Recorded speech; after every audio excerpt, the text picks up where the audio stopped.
Salam, saudara-saudara sekalian, teman-teman seiman. Perkenalkan, nama saya Cornelius Gede Astawa.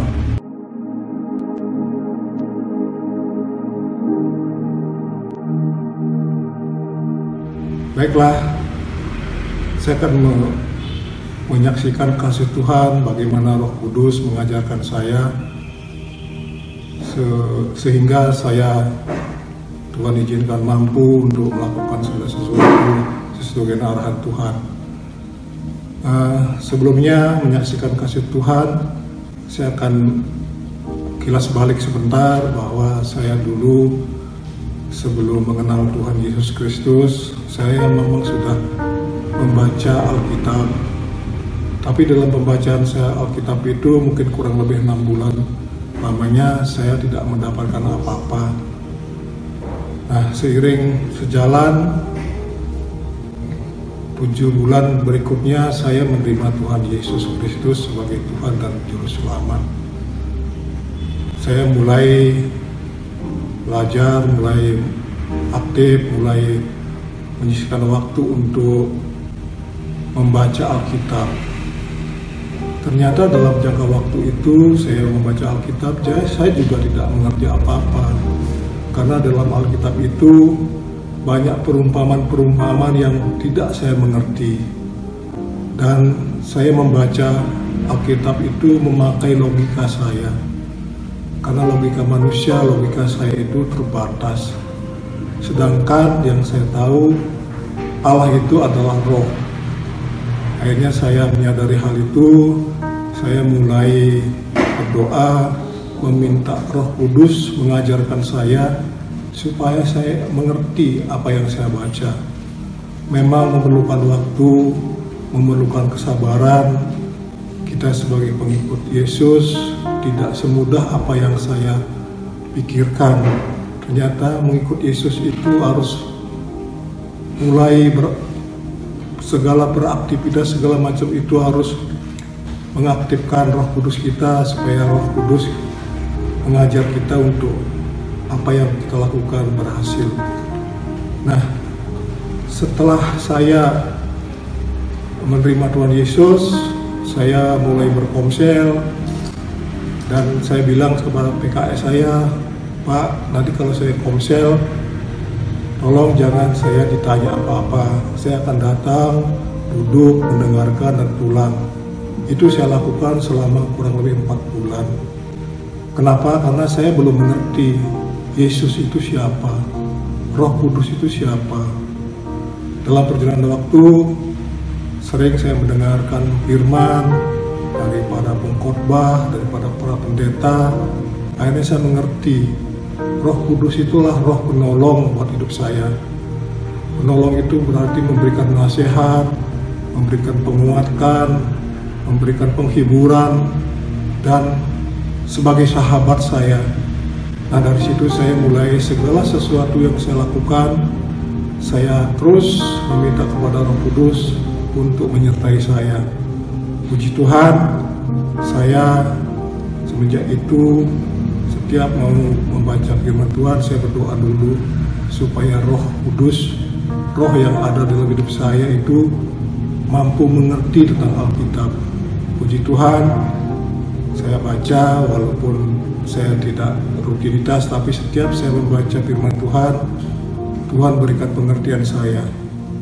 Karena di dalam Yohanes 14 ayat 6 berkata, Aku akan meminta kepada Bapa dan Ia akan memberikan kepadamu seorang penolong yang lain supaya mengerti kamu selama-lamanya. Jadi penolong itu bukan berarti istilahnya menolong kita dengan begitu saja. Kalau mungkin kita ada masalah begitu saja diselesaikan, tidak. Tetapi kita harus taat apa yang Tuhan Roh Kudus lakukan kepada kita. Dalam pengajaran Roh Kudus kepada saya juga mendapatkan firman Tuhan dalam Yohanes 16 ayat 26 berkata, tetapi penghibur yaitu Roh Kudus yang akan diutus oleh Bapa dalam namaku, dialah yang akan mengajarkan segala sesuatu kepadamu dan akan mengingatkan kamu akan semua yang telah kukatakan kepadamu. Katakan kepadamu, garis bawahi, semua firman Tuhan yang ada dalam Alkitab itu adalah perkataan Tuhan. Jadi saya mulai kalau membaca firman itu tidak pakai logika saya.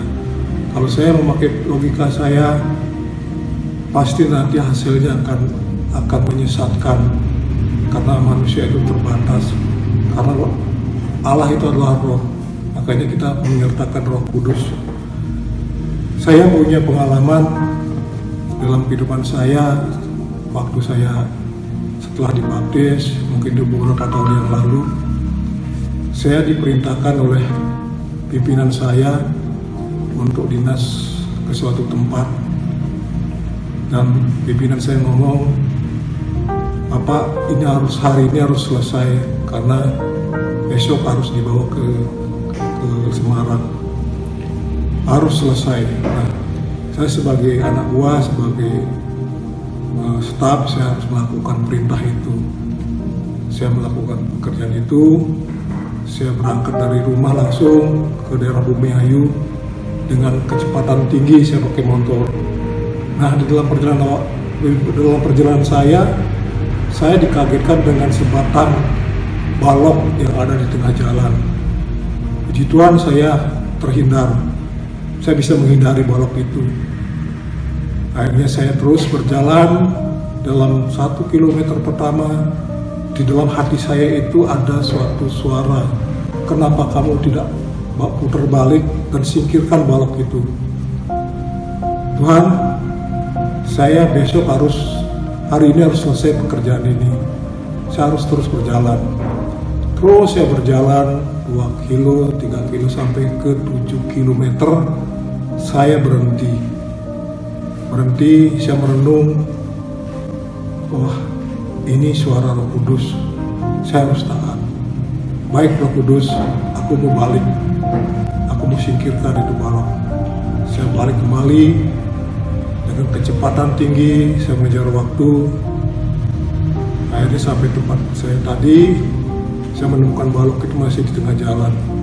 Akhirnya balok itu saya singkirkan ke tepi, dan saya kembali ke arah Bumiayu.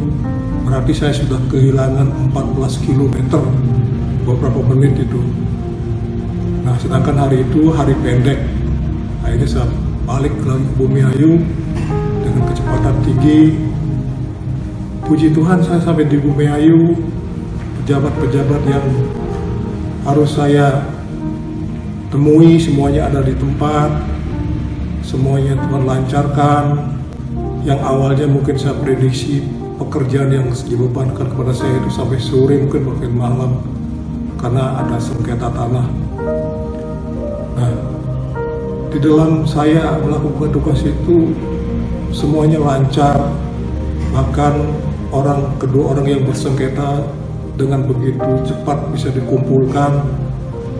Nah, akhirnya saya menyampaikan kepada orang bersengketa ini bahwa tanah ini sudah diukur, batas-batasnya seperti ini, luasnya sekian meter persegi.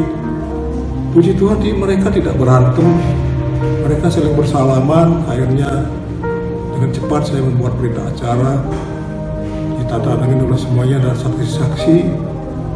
Hari itu juga selesai. Begitu saya lihat jam, baru menunjukkan pukul 12 siang.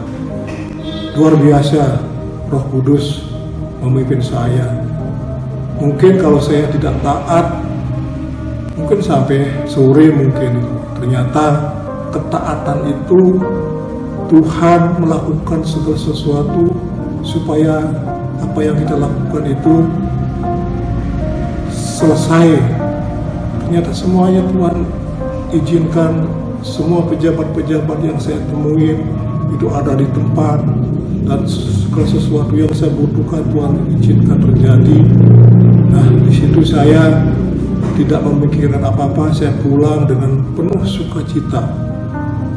Akhirnya saya dari Bumiayu sampai ke rumah saya menangis, "Tuhan, ampuni aku. karena selama ini saya memikirkan hanya memikirkan perintah manusia, tidak memikirkan perintah-Mu ya Tuhan.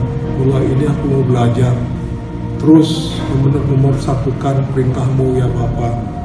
Roh Kudus, terima kasih Tuhan telah pimpin saya pada sampai saat sekarang ini. Saya sudah 13 tahun mengikut Tuhan. Tuhan izinkan terjadi, saya mulai paradigma saya telah Tuhan rubah, mengikuti segala sesuatu yang Tuhan perintahkan, walaupun tidak mudah. Saya sering terseok-seok, sering mengalami down, sering mengalami putus asa segala macam, tetapi saya tidak sampai terpuruk. Tuhan ingatkan bahwa Tuhan itu adalah sebagai penguat saya, menopang saya, segala sesuatunya pasti Tuhan akan lakukan dengan baik. Makanya itu, saudara-saudara, teman-teman sekalian, hal ini, kesaksian saya ini bukan untuk menggurui, bukan untuk menyombongkan diri, bukan, tapi untuk mengajak diri saya sendiri sebagai pengikut Kristus, dan juga mengajak bapak-bapak, ibu-ibu, dan sahabat-sahabat saya seiman untuk terus mengandalkan Roh Kudus dalam rencana kegiatan kita sehari-hari. Dan saya juga berpesan kepada saudara-saudara sekalian, kalau kita membaca Alkitab, membaca firman, sertakan Roh Kudus, jangan pakai logika. Kalau kita sebagai pemimpin memakai logika manusia, menafsirkan Alkitab, menafsirkan firman Tuhan itu pakai logika, takutnya kita sebagai nabi-nabi palsu. Kiranya sekian kesaksian saya. Sekali lagi, bukan untuk menggurui, bahkan dijauhkan Tuhan, bukan untuk menyombongkan diri, tapi bagaimana saya harus tetap mengandalkan Roh Kudus. Semakin hari saya semakin rendah hati, semakin mengasihi Tuhan seperti Tuhan Yesus telah mengasihi saya. Terima kasih. Salam.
Asem 3 Tegal. Bagaimana kabar Anda hari ini? Saya percaya penyertaan Tuhan selalu ada untuk setiap kita. Tetap jaga kesehatan ya, dan selalu mematuhi protokol kesehatan. Kita bersyukur bisa berjumpa kembali di ibadah raya hari ini 23 Mei 2021. Sebelum kita ibadah, mari kita siapkan hati dan hidup kita, serta siapkan buku catatan untuk mencatat firman Tuhan yang merema dalam kehidupan kita. Pelayanan hari ini akan dilayani oleh tim Praise and Worship GBI Asem 3 dan firman Tuhan akan dilayani oleh Pastor Andi Cokro. Sebelum kita memulai ibadah hari ini, mari kita satukan hati di dalam doa. Tuhan, terima kasih Tuhan untuk penyertaan-Mu sepanjang hari ini ya Bapa. Sebentar kami akan memulai ibadah hari ini Tuhan. Hadirlah setiap dalam hati kami ya Bapa. Lindungi Tuhan setiap pikiran dan hati kami ya Bapa. Dan biarkan firman-Mu Tuhan dapat merema dalam kehidupan setiap kami ya Bapa.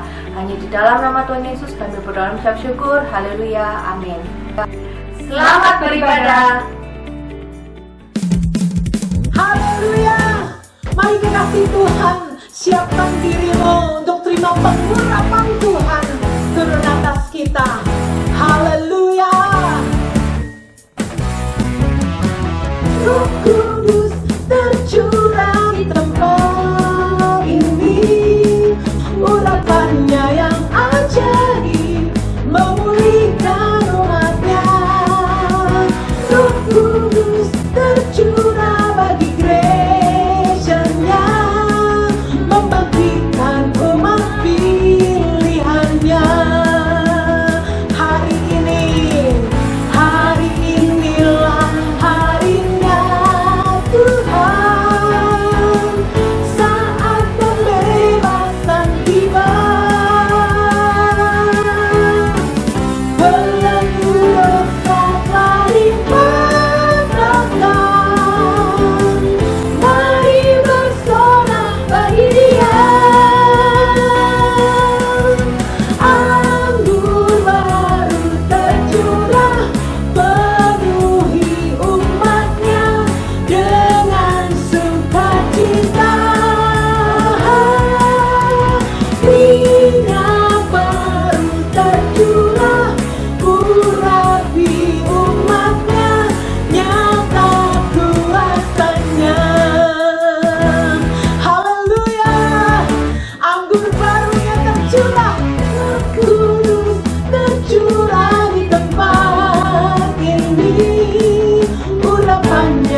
Minta bagi kakiku janjimu, terang bagi jalan-jalanku. Kebenaranmu menuntunku setiap hari. Ku menantikanmu, beri kekuatan baru. Ku kan terbang tinggi di awan bersamamu dalam kemuliaan. Sebab firman-Mu teguh menopang. Ku kan aman di dalam-Mu Tuhan. Ku kan terbang tinggi di awan. Ku kan aman dalam-Mu Tuhan. Firman-Mu Tuhan, minta bagi kakiku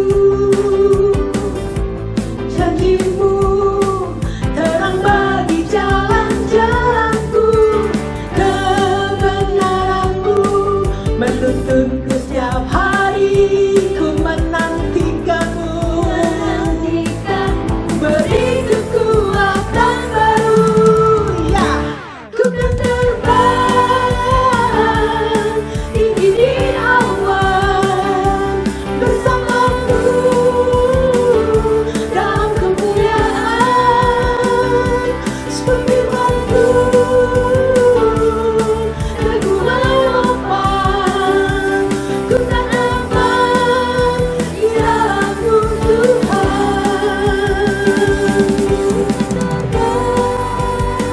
Tinggi di awan bersamamu dalam kemuliaan.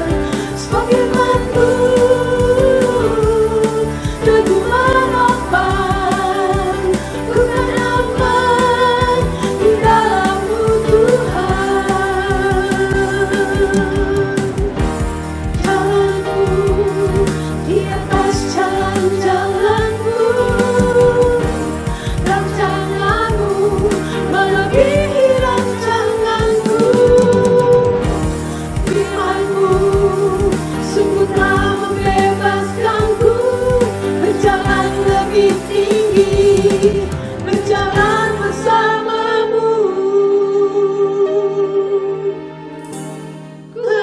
Terbang tinggi di awan bersama-Mu dalam kemuliaan. Sebab firman-Mu teguh menopang.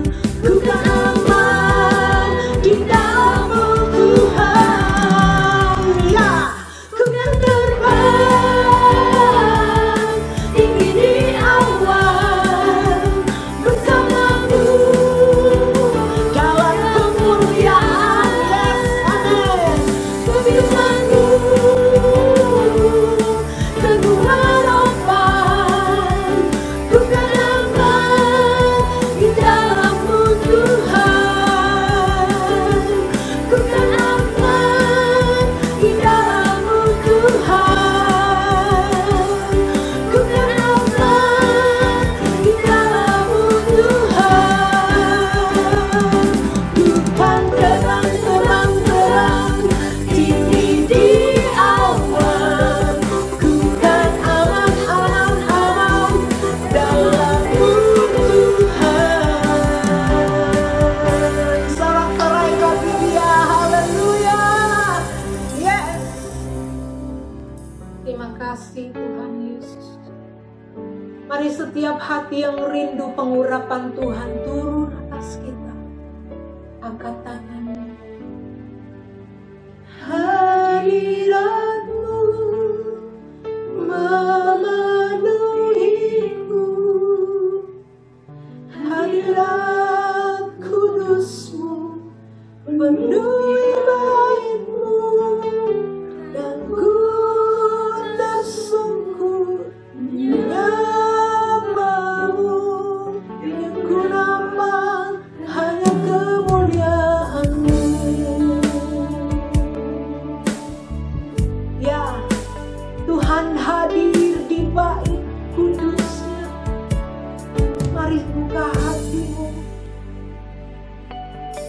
Tuhan hadir di bait kudusnya saat umat mencari wajahnya, berseru, berdoa, bersujud menyembah dan menikmati kehadirannya. Tuhan mau dekat dengan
Benar, tiada yang mustahil bagi setiap orang yang percaya di dalam Tuhan Yesus Kristus.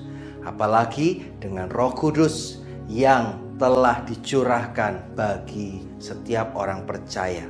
Saudara kekasih, pada puncak perayaan Hari Pentakosta, yaitu hari yang ke-10 pada hari ini, firman Tuhan akan dilayani oleh seorang hamba Tuhan yang sungguh-sungguh mengalami perjumpaan dengan kuasa Roh Kudus-Nya dan dipakai Tuhan dengan luar biasa, yaitu Bapak Pendeta Andi Cokro, atau saya sering memanggilnya Pastor Andi Cokro dari GBI Growth Center Church Jakarta. Kita sambut kebenaran firman Tuhan, persiapkan hati, siapkan alat tulis catatan Bapak Saudara untuk mencatat setiap pesan-pesan Tuhan yang merema bagi hidup Bapak Ibu Saudara sekalian. Tuhan Yesus memberkati. Shalom jemaat dikasih Tuhan yang saya kasihi, jemaat GBI Asam 3 Tegal. Wow, it's an honor, satu kehormatan buat saya. Terima kasih untuk Bapak Pendeta John Rusli dan juga Wakil Gembala Bapak Pendeta Daniel Rusli untuk bisa mengundang saya untuk berbicara di Sunday Service online buat GBI Asam 3 Tegal yang saya kasihi. Dan my honor juga kepada adik Roni saya, Pastor Daniel. Terima kasih untuk hubungan yang luar biasa dan boleh menjadi teman yang baik buat Growth Center. Nama saya Pastor Andi Cokro dari Growth Center Church GBI Gandaria City, Jakarta. Dan hari ini di hari Pentakosta, di mana seluruh dunia sedang merayakan suatu hari yang merubah dari orang-orang yang kalah, yaitu para murid Tuhan yang ketakutan menjadi orang yang berani. Petrus yang berani menginjil dan para rasul sampai ke ujung bumi. Adalah hari pencurahan Roh Kudus di loteng atas yang kita sebut dengan hari Pentakosta. Dan kita sedang menanti-nantikan yang Yoel nubuatkan, hari yang besar dan dahsyat, di mana 3 generasi, anak kecil, anak muda, orang tua, semua dipenuhi dengan Roh Kudus, mendapatkan nubuatan, penglihatan, dan mimpi. Kepada hamba-hambaku laki-laki dan perempuan akan kucurahkan Rohku pada hari-hari itu. Dan Maliaki juga melihat menjelang hari Tuhan yang besar dan dahsyat, hati Bapak kembali kepada anak. Dan kita melihat semua hamba-hamba Tuhan di Alkitab sedang menantikan apa yang sedang kita hadapi hari-hari ini, Bapak Ibu Saudara, yaitu hari pencurahan Roh Kudus yang terbesar dan terakhir. Gembala saya, Bapak Roh saya, Bapak Dr. Isyur Niko Nyuto Harjo, mendapatkan ini disebut sebagai hari Pentakosta yang ketiga, atau the third Pentecost. Tapi saya percaya istilah apa saja, tapi semua gereja sedang meyakini, sedang merindukan datangnya hari itu yang lebih besar dari Azusa, lebih besar daripada Korea, lebih besar daripada Argentina. Kebanggaan rohani yang terjadi sebelum-sebelumnya yang terjadi pada hari-hari ini. Yes, setelah COVID ini, gereja Tuhan akan menjadi alat untuk kegerakan Roh Kudus yang terbesar dan terakhir. Izinkan saya untuk menyampaikan renungan daripada Pentakosta Sunday atau hari Minggu Pentakosta ini dengan judul Breath atau nafas hidup. Bahasa Ibrani yang dikatakan adalah ruah yang kita akan belajar hari ini. Yuk kita berdoa. Bapa, terima kasih for Holy Spirit, untuk Roh Kudus yang kami kenal sebagai nafas hidup. Terima kasih ya Tuhan, berkati hamba-Mu, urapi hamba-Mu di dalam nama Yesus. Di arloji saya, jam tangan smartwatch saya ada yang disebut dengan aplikasi mengenai nafas, di mana diingatkan pentingnya nafas itu untuk kita bernafas panjang, mengambil oksigen sebanyak-banyaknya. Kelemahan dari orang-orang di kota adalah selain polusi, di mana udara menjadi jelek dan toksik, di situ adalah mereka lupa untuk bernafas panjang. Orang-orang Jepang itu selalu punya kebiasaan dia akan bernafas panjang dan akan menghembuskan dengan panjang juga. Itu dan membuktikan orang-orang yang terbiasa untuk menarik nafas panjang dan meniup dengan panjang juga, itu berumur lebih panjang. Apa yang COVID hari-hari ini lakukan adalah dia menyerang sumber nafas itu, yaitu paru-paru, di mana seringkali orang sulit untuk bernafas, sesak untuk bernafas. yang melambangkan hari-hari ini. Itulah yang terjadi juga di alam roh. Banyak keadaan sedang toksik. Bagaimana membuat orang menjadi lemas adalah dengan membuat racun di dalam atmosfernya. Ingat, atmosfernya yang kita harapkan adalah atmosfer kerajaan Allah. Sorga punya oksigen sendiri yang disebut dengan nafas hidup atau nafasnya Allah. Nafas ini bukan hanya menjadi anak baru di hari Pentakosta yang disebut Roh Kudus, tetapi di dalam kitab Kejadian waktu Tuhan menempelkan wajahnya dekat hidung manusia itu dan menghembuskan nafas hidup. Ruah itu, the Holy Spirit, membuat manusia itu hidup.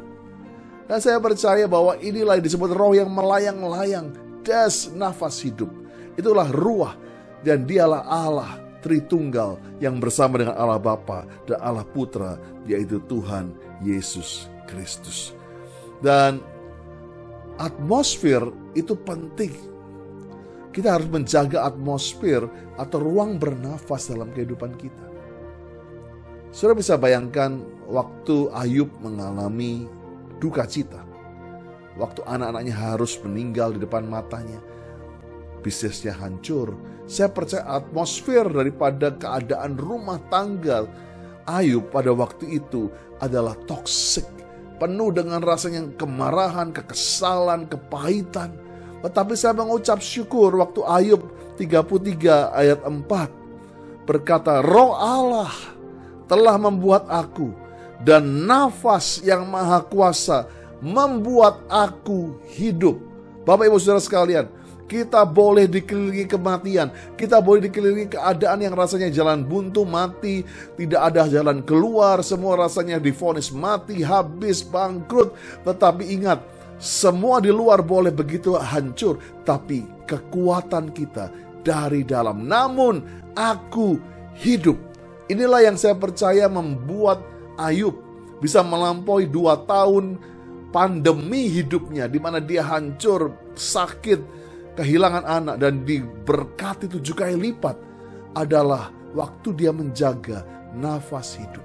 Dia gak izinkan toksik di luar, toksik di mana istrinya bilang udah kutuki saja Tuhanmu, udah teman-temannya bilang udah tinggalkan Tuhanmu. Dia memilih untuk menghirup terus ruah, nafas hidup, roh Allah yang hidup. Dia terus jaga, terpelihara dalam hidupnya, dan itu membuat dia tetap hidup di dalam masa-masa epidemi ini, masa-masa pandemi ini. Biarlah kita menjadi orang-orang yang menjaga manusia roh kita untuk tetap hidup.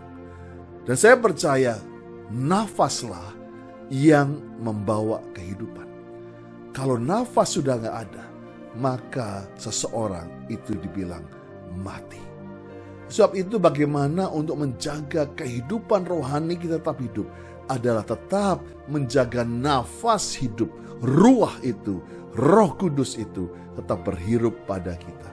Cerita yang paling saya sukai mengenai nafas hidup adalah dari Yeskiel 37. Dari mana cerita Yeskiel 37 ini adalah penglihatan.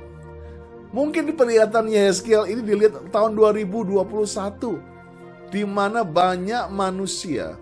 Waktu itu Yeskiel dibawa oleh Roh Tuhan ke dalam satu lembah, bukan lembah yang penuh bunga, penuh dengan burung berkicau, tapi lembah yang penuh dengan tulang-tulang kering. Bahkan firman Tuhan bertulang-tulang sungguh amat kering.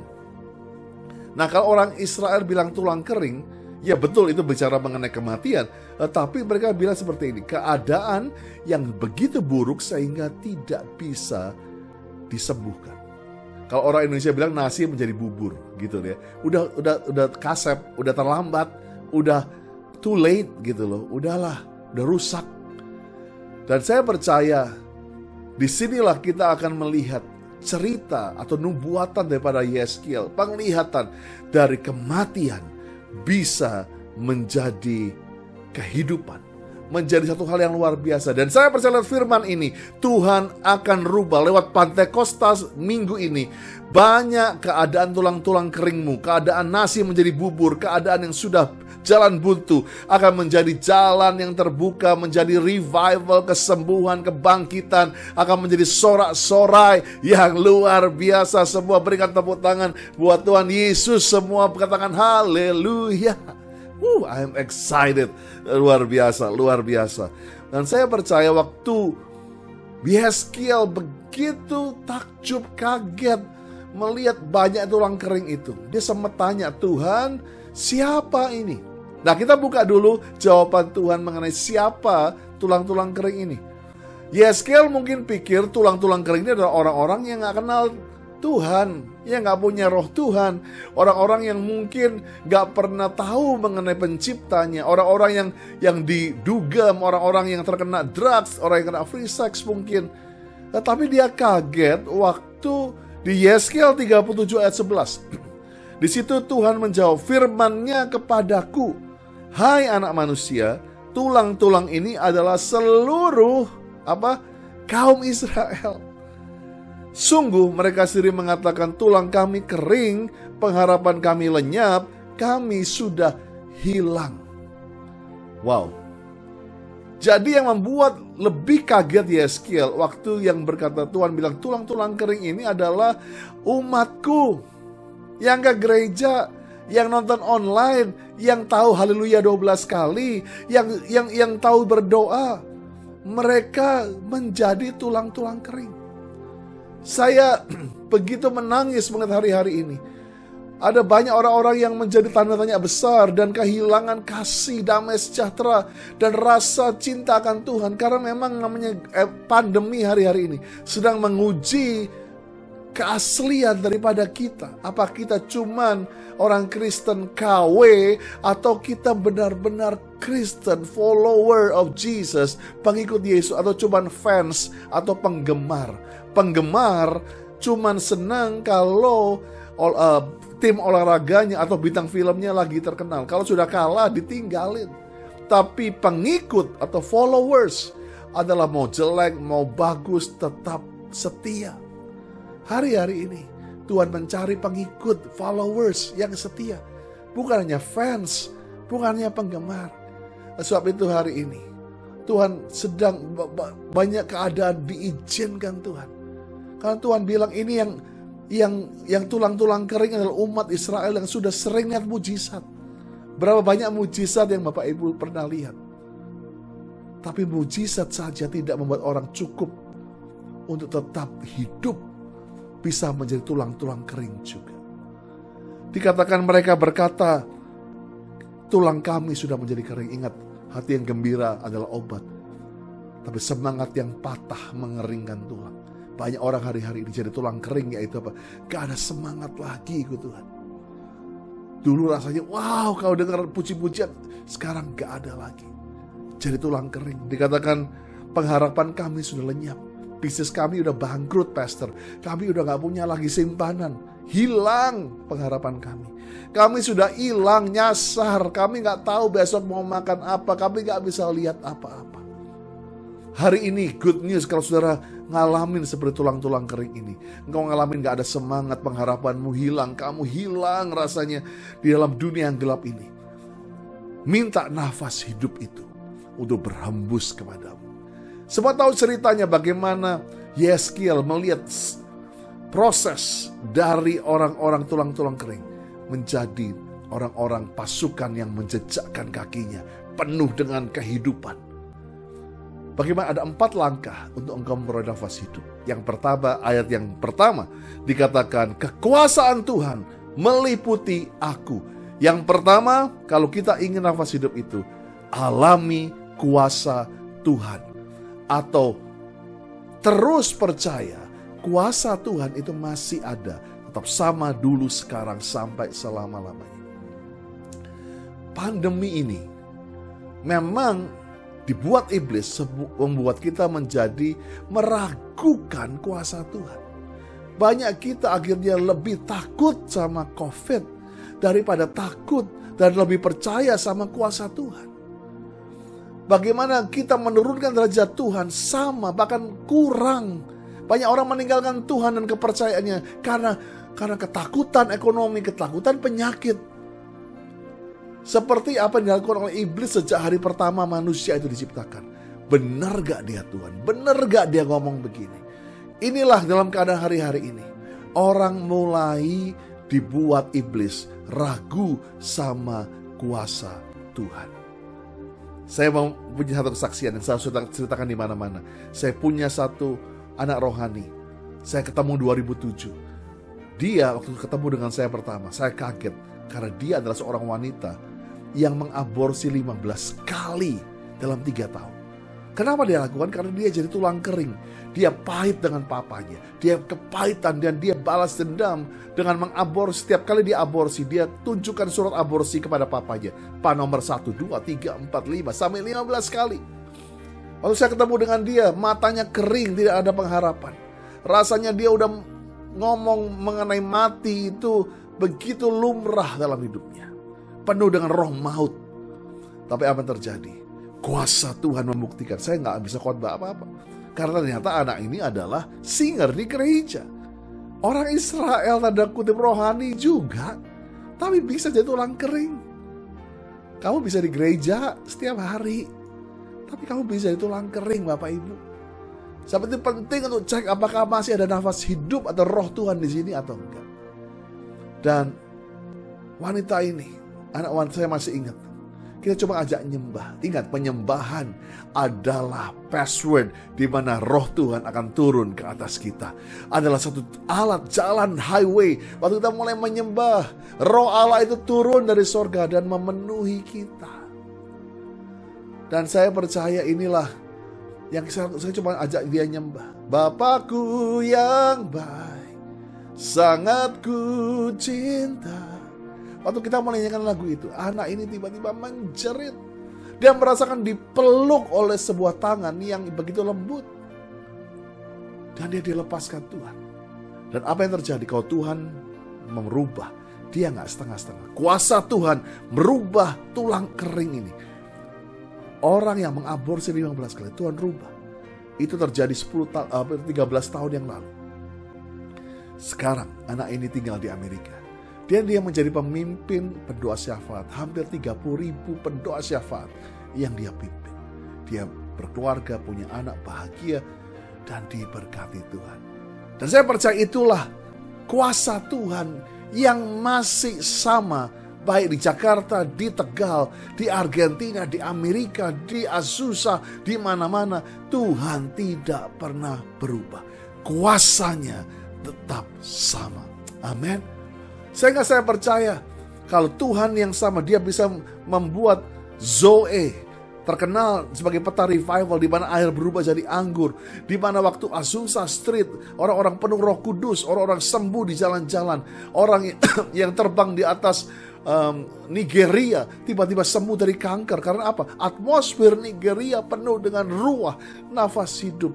Bagaimana orang yang ada di Wales, di jalan-jalan orang bisa berlutut, nangis, terima Tuhan. Karena atmosfer Wales penuh dengan ruah atau nafas hidup itu. Dan saya percaya kuasa itu sama, tetap berlaku 2021. Tetap ada di Tegal, tetap ada bersama dengan GBI Asem 3. Saya percaya inilah yang Tuhan sedang janjikan. Dan dikatakan bahwa pencurahan itu akan terbesar dan terakhir pada zaman-zaman ini. Katakan amin. Jadi yang pertama tadi, untuk kita mengalami nafas hidup adalah percaya kembali akan kuasa Tuhan. Yang kedua, kita harus miliki iman yang teguh. Iman adalah sesuatu yang digoyangkan hari-hari ini. Banyak orang gak bisa percaya lagi akan nama Yesus. Iman ini digoncangkan. Karena apa? Hartanya digoncangkan. Semua yang dia hatinya berada, mungkin keluarga, mungkin kekayaan, mungkin apa, digoncangkan. Ingat, Hagai berkata, semua yang bisa goncang akan goncang. Cuma satu yang tergoncangkan, yaitu firman Allah. Dia sendiri. Jesus Christ is the word. Dialah firman Allah yang hidup. Yeskel 37 ayat 3. Saya suka sekali Yeskel ditanya di lembah itu. Lalu Tuhan berfirman kepadaku, hai anak manusia, dapatkah tulang-tulang ini, keadaan yang buruk ini, keadaan hidupmu yang kering, gak ada pengharapan ini, dihidupkan kembali? Ditanya, Tuhan tanya sama kita hari ini, hei Bapak Ibu, bisa gak aku ini menghidupkan kembali keadaanmu yang mati itu? Dan saya rindukan ini menjadi jawaban kita juga. Yeskel, aku menjawab, ya Tuhan Allah. Biarlah kita hari ini di rumah-rumah berkata, yes Jesus, ya Tuhan, Engkau lah yang mengetahui. Ya Tuhan Allah, Engkaulah yang sanggup, Engkaulah yang still in control, Engkaulah yang masih pegang kendali hidup kami. Ingat, iman adalah dasar dari segala sesuatu yang kita harapkan. Iblis attack dasar kita. Waktu dikatakan rumah yang sehat, rumah yang kuat, waktu badai itu dilihat apa? Waktu fondasinya benar batu karang atau cuman pasir. Dan saya percaya iman yang benar adalah orang yang mendirikan dengan batu karang, yaitu Yesus Kristus, dasar kepercayaan kita. Dan waktu hari-hari ini saya cuma menghimbau, mungkin engkau cuma punya udah mungkin tangki imanmu udah begitu kecil dan habis. Tapi Tuhan bilang sebiji sesawi pun bisa memindahkan gunung. Yuk, dalam keadaanmu sedang lemah rohani, sedang rasanya aduh Tuhan, bisa kau punya Tuhan. Ya Tuhan, Engkau yang tahu. Ya Tuhan, Engkau yang sanggup. Karena Tuhan tanya, bisakah? Dia gak tanya, bisakah kamu menghidupkan? Tapi bisakah aku, Tuhan, Yesus, menghidupkan kembali tulang-tulang kering itu? Wow. Yang ketiga, saya akan habis dengan yang keempat. Yang ketiga adalah kita harus mulai bernubuat sesuai dengan firman Tuhan. Mungkin saudara pikir, Pastor, saya gak bisa bernubuat. Saya orang biasa. Bernubuat adalah mengutip sesuatu yang Tuhan kasih dalam hidup kita. Paling gampang bernubuat adalah sesuai dengan firman. Apapun yang Tuhan perkatakan, itu adalah milik saudara. Firman Tuhan baik di handphone, baik di Alkitab printed, apa itu semua adalah segala sesuatu yang bisa kamu terima. Kamu bisa menjadi seperti apa yang dikatakan. Kamu bisa lakukan apa saja yang firman itu ditulis. Oleh sebab itu, baca firman. Yeskel 37 ayat 4, lalu firmannya kepadaku, bernubuatlah mengenai tulang-tulang ini. Jadi disuruh bernubuat kepada keadaanmu. Katakan kepadanya, hai tulang-tulang kering, dengar firman Tuhan. Jadi kalau tulang-tulang keringmu itu adalah penyakit, katakan, bilur-bilur Tuhan Yesus telah menyembuhkan aku. Kalau tulang keringmu adalah ekonomi, katakan Filipi, ayat di Filipi itu, Allahku memenuhi segala keperluanku dan kebutuhanku di dalam Yesus Tuhan. Masalahnya banyak kita gak punya amunisi itu. Di pikiran kita hafalnya drama Korea gitu, Sarangae gitu kan, Annyeonghaseyo gitu kan. Kita begitu ngalamin tulang kering, kita gak punya kata-kata. Gimana bernubuatnya? Drama Korea boleh, tapi jangan lupa penuhi juga dengan firman Tuhan hidup saudara. Penuhi supaya waktu kita udah lemah, peluru firman Tuhan seperti peluru, amunisi. Katakan terus gitu. Perkatakan, ingatkan bahwa hidupku hanya ditentukan oleh perkataanmu Tuhan. Saya percaya itulah. Dan yang keempat, yang terakhir, ini yang saya suka sekali. Nafas hidup itu akan memenuhi kita. Yeskel 37 ayat 9-10. Maka firman-Nya kepadaku, bernubuatlah kepada nafas hidup itu. Bernubuatlah, hai anak manusia. Katakan kepada nafas hidup itu, beginilah firman Tuhan. Hai nafas hidup, datanglah dari keempat penjuru angin. Berhembuslah ke dalam orang-orang yang terbunuh ini, supaya mereka hidup kembali. Lalu aku bernubuat seperti diperintahkannya kepadaku. Nafas hidup itu masuk ke dalam mereka, sehingga mereka hidup kembali. Mereka menjejakkan kakinya suatu tentara yang sangat besar. Wow. Saya ingat Pak Niko berkata, ciptakan atmosfer di kotamu. ciptakan atmosfer di rumahmu di mana mujizat bisa terjadi. Tuhan bisa melakukan perkaranya kalau kita merubah atmosfer. Bukan atmosfer dunia, tapi atmosfer surga. Bagaimana caranya? Biarlah kita menjadi orang-orang yang penuh dengan roh Allah yang hidup. Dan waktu kita berjalan di kota itu, nafas kita. Ingat, COVID itu bisa airborne. Karena apa? Bahaya, nafas. Makanya kenapa kita pakai masker? Nah, iblis sekarang coba pakaikan kita masker. Supaya apa? Nafas hidup itu gak keluar. Tapi saya percaya, saya gak menganjurkan saudara lepas masker secara jasmani, tapi masker rohanimu, buka itu. Sekarang waktunya bukan untuk diam dan menyimpan Roh Kudus sendiri, tapi izinkan. Kalau virus COVID bisa airborne, bisa ada di udara, Roh Tuhan, Rohnya Yesus itu bisa lebih daripada COVID. Dia airborne. Saya percaya kita doa di sini, di rumah bisa sembuh. Kita lagi berdoa di sini. Dan saya,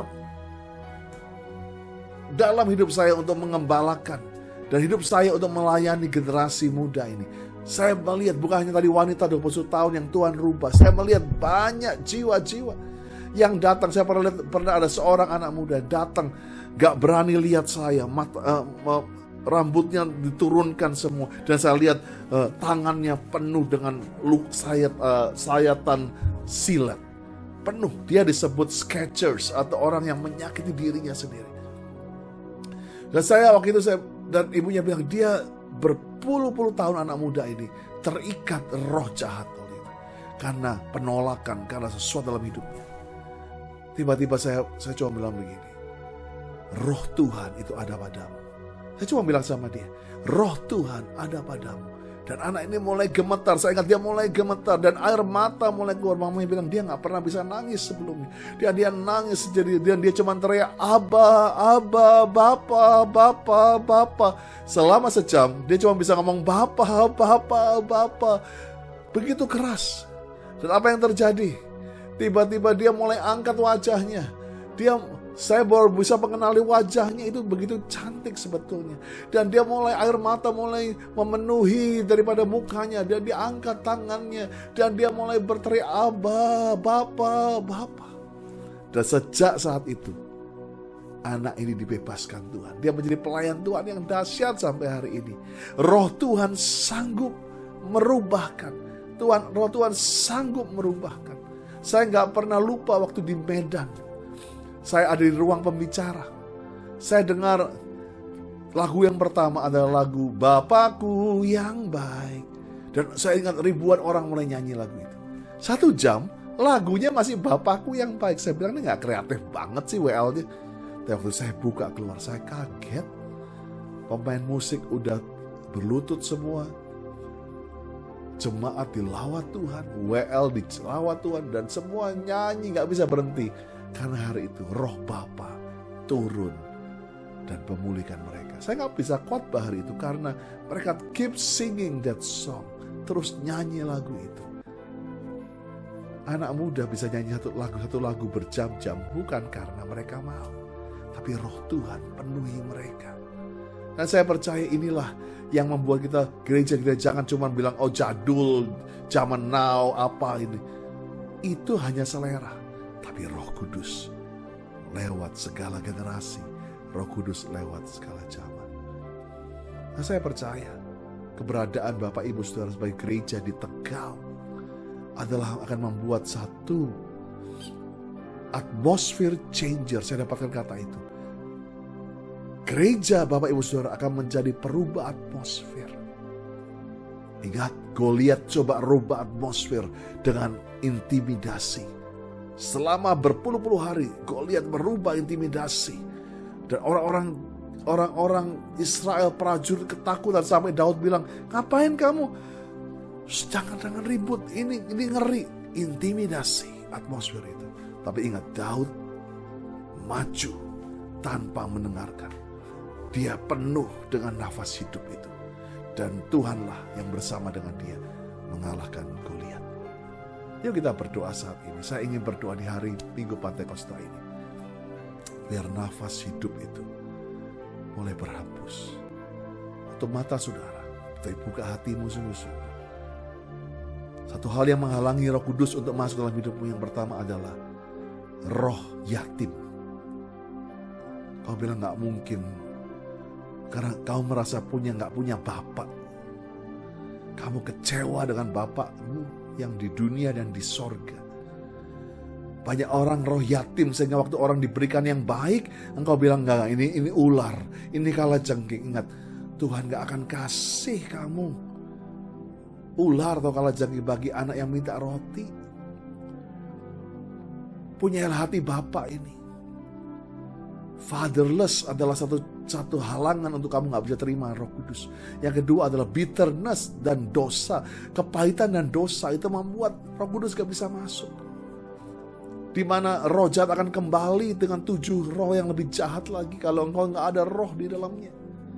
Maka menjadi buruklah keadaan orang itu daripada sebelumnya.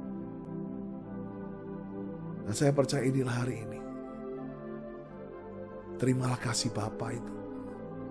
Terimalah Roh Kudus itu. Dan Bapa, aku berdoa saat ini. Dari tempat yang jauh ini hamba-Mu berdoa. Kuasa-Mu mengalir lewat internet. Kuasa-Mu mengalir lewat kamera ini. Dan aku berdoa, buka tangan saudara saat ini. Kalau engkau yang perlu nafas hidup. Kalau yang perlu Roh Kudus ini. Di dalam nama Yesus. Receive Holy Spirit. Terima Roh Kudus itu. Dalam hari Minggu Pantekosta ini. Kuasa Tuhan.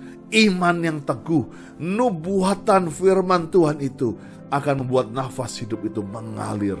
Berhembus kepada orang-orang tawanan ini.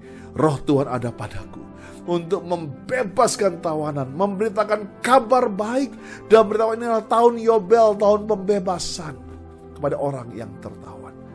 Bapa, terima kasih.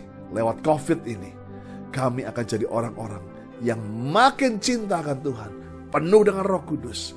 Kami percaya berkati, mulai gembala, wakil gembala, sampai seluruh jemaat dan pemimpin yang ada.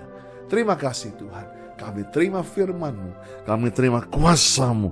Kami terima kasih-Mu hari ini. Dengan kuasa Roh Kudus. Di dalam nama Yesus. Amin. Selamat Hari Raya Pentakosta. Tuhan Yesus memberkati.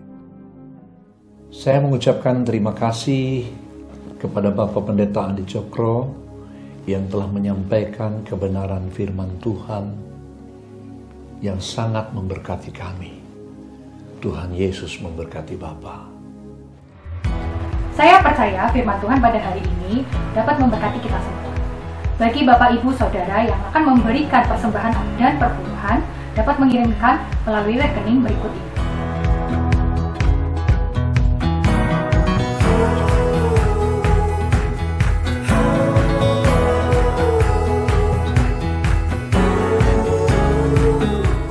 Kita memberikan persembahan kita, marilah kita berdoa. Bapa Surgawi, terima kasih buat hari ini, buat berkat firman-Mu Tuhan. Kami mengucapkan syukur Tuhan, sebentar kami akan memberikan persembahan kami Tuhan. Kiranya Tuhan persiapkan hati kami dan berikan berkat-Mu Tuhan atas tangan-tangan yang telah memberi ya Bapa. Terima kasih Tuhan, hanya di dalam nama Tuhan Yesus Kristus kami berdoa dan mengucap syukur. Haleluya. Amin. Dan berikut kita akan menyaksikan beberapa pengumuman untuk sepekan ke depan. Sekian informasi hari ini. Happy Sunday and God bless you.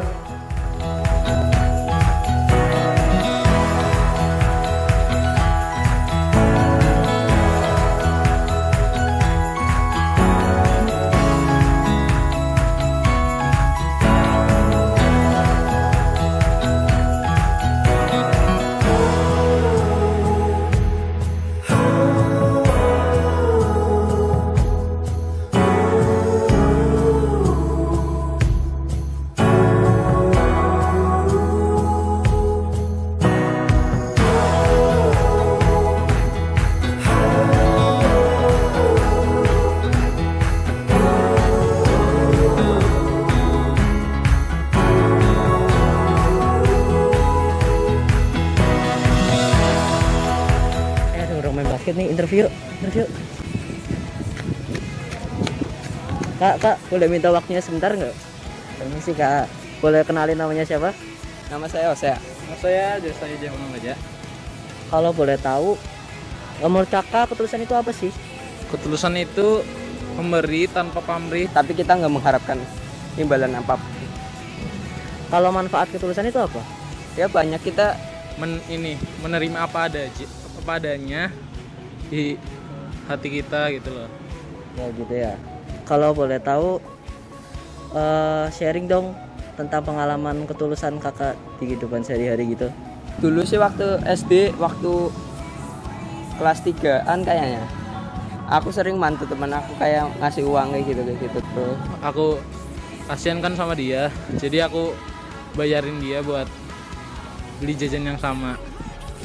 Oke, mantap, makasih kak. Oke, makasih kak atas waktunya. Ya. Jika kalian ingin lebih tahu tentang ketulusan itu apa, kalian bisa ikut Zoom Arrow.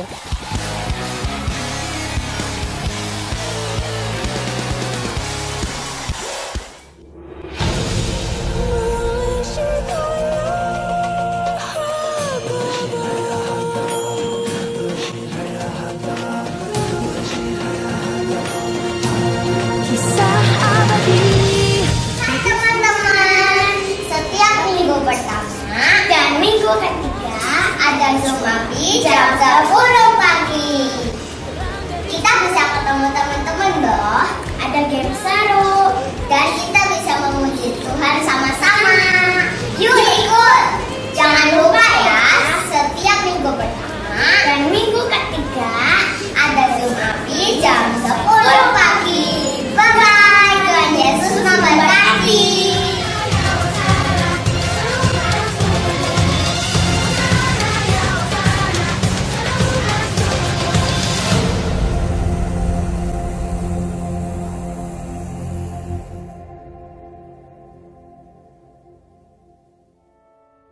Mari saudara kita berdoa. Bapa di dalam surga, kami berdoa bagi negeri dan bangsa kami di dalam menangani COVID-19. Tuhan menolong para pemimpin kami untuk dapat melakukan dan mengambil langkah-langkah yang tepat untuk menanggulangi COVID ini, agar bangsa kami tetap sehat, aman, dan sejahtera. Kami berdoa untuk pendidikan nasional Tuhan.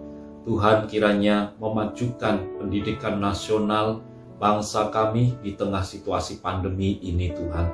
Tolong Tuhan, beri hikmat kepada para pemimpin bidang pendidikan ya Tuhan. Mulai dari pusat di Kementerian Pendidikan sampai ke daerah-daerah ya Tuhan. Sampai ke sekolah-sekolah dimanapun sekolah itu berada di pelosok-pelosok tanah air. Tuhan memberkati, memberi hikmat agar mereka dapat melaksanakan tugasnya dengan baik dan maksimal, memajukan bangsa kami di bidang pendidikan. Bagi Yayasan Atmaja Wacana, komite sekolah, guru karyawan Atmaja Wacana, juga Tuhan memberikan pertolongan hikmat oleh Roh Kudus untuk dapat melayani Tuhan dengan maksimal. Tuhan memberkati para siswa ya Tuhan dan orang tua mereka. Terima kasih Tuhan. Kami berdoa Tuhan untuk hamba-Mu, Bapak Gembala Sidang kami, Bapak Pendeta John Rusli. Tuhan terus kiranya menyempurnakan kesehatannya, diurapi Roh Kudus untuk terus dipakai Tuhan lebih luar biasa lagi. Bagi sekeluarga wakil Gembala Sidang, Pastor Daniel Yanwar Rusli, Tuhan juga memberkati, Tuhan memberi hikmat, terus nantiasa Tuhan. Juga untuk Bapak Timotius Tuhan, Engkau memberkati keluarga ini. Terima kasih Tuhan. Kami berdoa bagi visi misi gereja Asem 3 yang Tuhan berikan. Tuhan memberkati kami menjadi gereja yang melakukan amanat agung, yang sehati, yang tulus ya Tuhan, yang beriman dan yang bergerak maju bersama di dalam Roh Kudus untuk melayani pekerjaan Bapa. Tuhan, kami berdoa bagi jemaat Tuhan yang berulang tahun sepanjang pekan ini. Tuhan memberkati mereka, Tuhan menolong mereka untuk lebih mengasihi Tuhan. Tuhan, kami juga berdoa untuk jemaat yang sakit. Tuhan jamah mereka satu demi satu. Dalam nama Tuhan Yesus sembuhkan ya Bapa. Terima kasih Tuhan. Kami berdoa dalam nama Tuhan Yesus. Haleluya. Mari kita menutup dalam doa berkat. Jemaat semua kita bangkit berdiri. Bapa Sorgawi, kami sungguh-sungguh berterima kasih kami boleh berhimpun bersama-sama di dalam nama-Mu. Dan walaupun sekarang kami akan mengakhiri pertemuan kami, tapi kami percaya kebenaran firman-Mu merema dalam hati kami. Dan kiranya hamba memohon dengan segenap hati, curahkanlah berkat-Mu atas kami semua. Berkat dari Allah Bapa, kasih sayang Tuhan kami Yesus Kristus, dan penyertaan Roh Kudus bersama-sama dengan kami. Haleluya. Amin.